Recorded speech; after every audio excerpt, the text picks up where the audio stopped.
Uh, a lot of guys been putting in extra work, working on that shot, shooting threes, getting an extra rep individually as a team. So I think today we came out really confident, and we was getting some good looks. We was just taking it with confidence, just taking it. DJ, how does this feel to get back in the winning column after a month? Is it another month like that was just frustrating, getting close, not being able to get there? What's the feeling like in the locker room after this? It was definitely a good feeling to finally put together, a 40-minute game. I think that we played together, we played smart, we played physical, we played Penn State basketball for 40 minutes, which we haven't done all year till today. DJ, you guys came out and hit 2 threes, and then you had the and one to begin the second half. How important was that to kind of keep your foot on the pedal after you guys have, let teams back into games sometimes? It's growth. A lot of times we get leads and we let teams come back.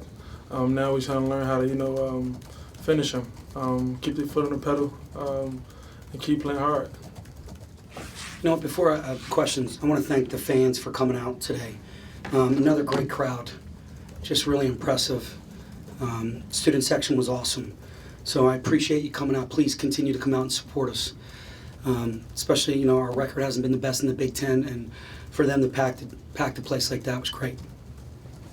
DJ talked about finally putting a 40-minute game together. Did you see this coming, and how important was that to finally play from kind of play? Yeah, I just felt like the last 4 games were so close. It started at, I don't think we played great against Michigan, but I thought Indiana, I saw some really good signs. Purdue, obviously. Michigan State, I thought we were really close to getting to 40 minutes, and we finally got there. And that's why I kept coaching to the very end, because I'm trying to form the best habits that we can have to help us to be successful in this league. And I think that's what's important. I wanted to win the second half. I didn't tell them that like that. It was more win the next possession. And we put enough possessions together to win. Hey, Coach, what's this do for the heads of the team? To get over the hump, to get a win with this kind of a margin. Yeah, we're a good basketball team. Rutgers got us at Rutgers. Obviously, without Junior at 2, that hurt them obviously a little bit, but they still played hard. Eddie's a good coach. I really like Miles Mack. He's a really good player. Kadeem Jack, they're good players, man. But for us mentally, I think it just shows us we can do this. We can be successful. And we got to continue to work on the little things. I think that's what our film sessions have been. These guys have done a lot of captain shooting on their own, and I think you saw that. We're starting to shoot the ball a lot better. Even at Michigan State, I thought we shot the ball pretty well for being on the road. Indiana on the road pretty well, Purdue. But it was about stops and rebounding. I think we got back to our foundation. So it's good for their psyche. Pat, you talked about winning the second half. You guys came out in the second half, opened up with 2 threes. DJ got to the line and one, and you kind of give a fist pump there. How encouraging was that to see them kind of keep the gas on the pedal? It was really important because we have a tendency over my time here to relax and to play the score instead of just competing and blowing it out and winning every possession you can.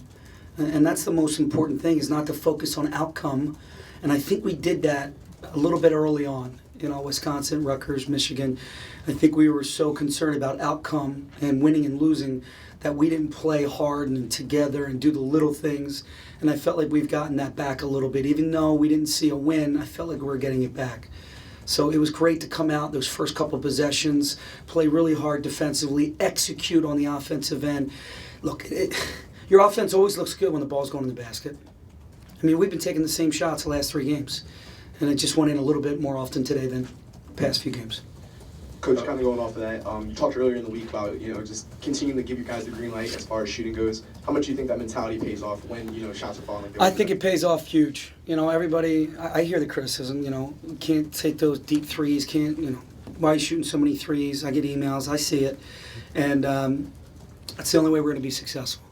If I'm going to pull these kids back, I don't think it's fair to them, and they're going to play, they're not going to play with the utmost confidence, and they're not going to play fearless. And I want kids that want to put themselves out there with the ball in their hand, take big shots, make big shots, get to the free throw line, and that's the way you got to play.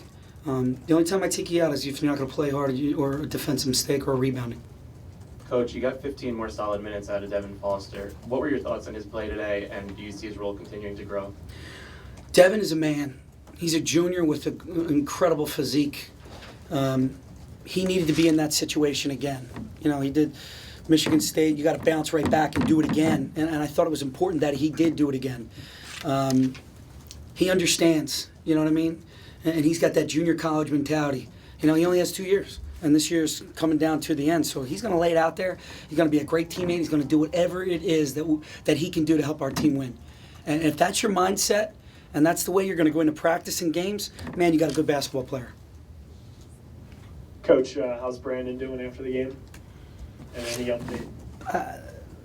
I don't have an official update. I know he banged knees. So I'm still waiting for the results of what the doctor tells me. I wanted them to have some fun in the locker room before going to the doctors.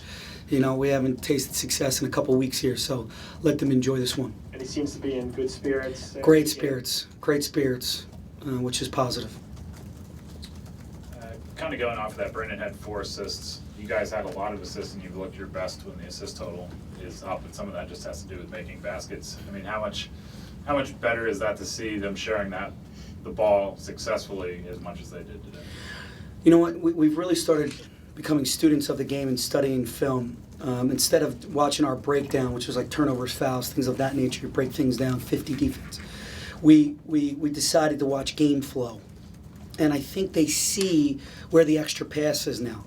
I think they see where they got to get the ball into the paint or put it inside. And you're right. It looks better when the ball goes in the net, but we got good shots, high percentage shots because of the ball movement, because of, you know, just doing some different things, putting pressure on the paint. I think that's critical to this team that they do that. And then you're taking better threes, quality threes. And then Rutgers goes on a run, and what do? We got to the free throw line. We stop runs. Brandon Taylor makes his free throws. Those little things, look, you shoot 11 for 15. I mean, to me, that's important to make free throws when they start making the runs. So I was very pleased with the offense and how we shared the ball. 18 assists is great. Brandon with 4. Gino with 5 and no turnovers is huge. And Gino playing 28 minutes is huge, which is terrific. But again, the ball went in the baskets. Everything looks better. Can you talk about having the old school guys back? I know you weren't there for the halftime thing. I pounded everybody as much as I could, high-fived everybody as much as I could, and I will be at the tavern in a little bit to shake hands with those guys and love them up and hug them up. I think it's so important to create that bond. Let these guys know, please come back. You're welcome back. Be a part of this. You're part of our family. It doesn't matter what year you graduated or what generation you're in. Please come back and share your stories with these current players and build relationship with these current players, and you know, help them along their journey. And I think it's something we did at Villanova that Jay Wright does a great job of passing it down and trying to help these guys along. And I'm so happy of the turnout, and I'm looking forward to hanging out with them. The last couple games we've kind of seen. Oh, Nate, you can't go. Okay. Slowly more Peyton Banks, more Julian Moore, just kind of natural. Are those guys sort of getting more comfortable, and how does that help your program to have those young guys getting more time now? I always, as coaches, we're crazy. But I envisioned Peyton and Julian playing good minutes in January. I knew where they were in the beginning of the season. We just had to be patient. They had to be patient, which they were. And now you're seeing, again, another, Devin Foster did it. Peyton and Julian are doing it. Now their minutes are starting to increase, and they're starting to help us find success in critical times. Those guys played at Michigan State in critical times. So you keep putting them out there like that. It's reps for them, and they're going to get accustomed to being in those situations, which is going to really help us down the stretch here in these last, 12 games? 11 games? 11 games. And those guys need to play those minutes. I mean, Julian Moore, it says only 5 rebounds, but I would say he got his hand on 4 or 5 balls. Like, kept it alive, pushed it to a teammate, little things of that nature. And he does a really good job in ball screen defense. Now, he's come a long way, but now he's ready to play. Coach, to start the game the way you guys did with the threes and coming from different guys like Donovan and Peyton during that run, did that help the team relax, or how can that help the team there when you guys are trying to settle in? You know what, I think everybody would agree with this. When you make shots, your defense is going to be better. You know, there's energy, the fans are going crazy. You know, when you make shots, I mean, it's easier to go back and go guard and rebound and do the little things. And that's why we prepare every day for missing shots. And we got to rely on our defending and rebounding and doing the little things to make us a great team. So making those shots was great. Again, they're getting in here on their own. They're getting shots up. I always say you earn the right to make shots. You earn the right to make shots. DJ Newbill shot 8 for 12. Can you get any more efficient? He didn't take a bad shot, but he's in here every day. He earns the right to make shots.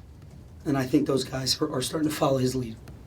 Pat, you turned him over, I think 16 times today, 8 steals. Seems like you got a lot of points off of those. How important was that to, kind of get the offense out of those steals and those turnovers? Yeah, I changed my terminology. I said, let's, our defense needs to dictate our offense. And I think when you can get layups and get some easy ones and get to the free throw line, well, it opens up other things. So I think that was definitely beneficial today. Thanks, guys.